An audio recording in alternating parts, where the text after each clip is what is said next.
Nataru tahun ini pemerintah, artinya bukan hanya Kemendak, pemerintah itu ya Bappenas, Menteri Dalam Negeri, Menteri Perdagangan, kemudian Menteri Pertanian, tentu atasnya Menko, atasnya lagi Pak Presiden gitu ya, berhasil menghandle sehingga inflasi Desember untuk Maret Nataru kemarin terendah. Ya, selama beberapa tahun terakhir hanya 0,41. Ya, 0,41. Artinya Natal tahun baru kita sukses menghandle harga-harga sehingga inflasi hanya 0,41 di bulan Desember.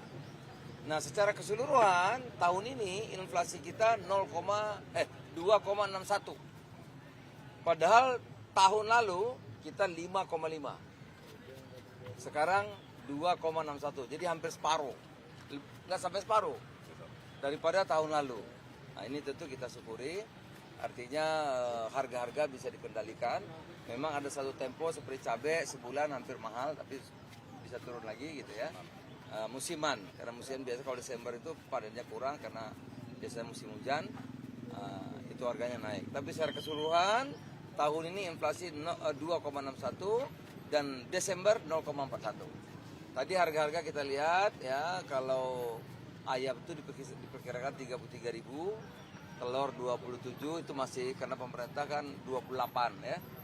27 itu sebetulnya kasihan juga artinya petelurnya itu ya. Cabai udah tidak seperti 2-3 minggu yang lalu, sebulan yang lalu sampai 120, tadi sudah antara 70-80.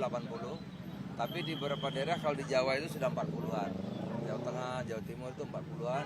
Sumatera juga murah sekali karena Aceh panen raya cabai di tingkat petani 15.000. Itu rugi ya. Di Aceh itu cabai 25.000 saya kemarin ke sana. Beras memang stabil tapi tadi dengan sendiri harganya nggak naik lagi, udah bagus. Tapi masih harga lama, harga tinggi gitu. Tapi sudah tidak naik lagi. Ya. Bawang juga saya kira stabil.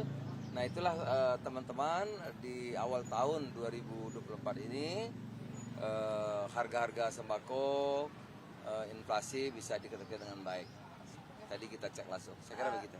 Pak, tapi kan terkait dengan cabai rawit nih, tadi ditanya harganya masih cukup tinggi, kisarannya di 100. Akan ada mekanisme kah dari pemerintah? 70 sampai 80, jangan nambah-nambahin. Ya. 70 sampai 80. Mas, ya sekarang memang kendalanya saya kira tadi jadi kami juga sudah koordinasi. Karena daerah penghasil itu sudah 25.000, 20.000. Berarti kan ada grosir seperti Kramat Jati, ada pengumpul lagi, ada sampai sini, ada rantainya yang panjang ya. Nah, oleh karena itu di beberapa daerah saya minta bupatinya bisa turun tangan, subsidi transport bisa jualan ke Jawa kan untungnya besar sebetulnya. Karena di tempat asalnya itu kan harganya 20-25. Nah, memang transportnya itu yang menjadi harus pesawat. Karena kalau dari Aceh ke sini pakai bus nggak mungkin, atau pakai truk busuk ya. Nah, oleh karena itu nanti jangka panjang cabai itu memang perlu teknologi ya. Sehingga kalau panen itu bisa dikeringkan, diambil airnya ya. Tapi waktu diperlukan dia dikasih air dia bisa seperti cabai merah lagi. Oke, itu target di tahun ini atau gimana Pak terkait dengan teknologi itu? Ya, itu pertanian, tapi kami harus sampaikan. Pak, inflasi kan tahun ini bagus sih Pak, kinerjanya bisa turun. Bagus banget. Iya. Nanti catatannya apa sih Pak penyebab bisa turun dan mungkin diimplikasikan di tahun ini? Kalau suplainya sudah lebih pasti turun. Ini kan suplai and demand saja kan. Berarti misalnya beras sudah nggak turun lagi, masih udah panen. Ada berapa gitu? Ada berapa daerah yang sudah panen padi kan? Suplainya banyak, kalau suplai banyak harga pasti nggak naik lagi. Ayam nggak naik lagi, turun harganya murah. Kenapa? Pasti suplainya lebih, banyak suplainya ya. Cabai kenapa harganya sudah mulai bagus? Pasti produksinya lebih. Saya kira begitu. Ya, terima kasih ya.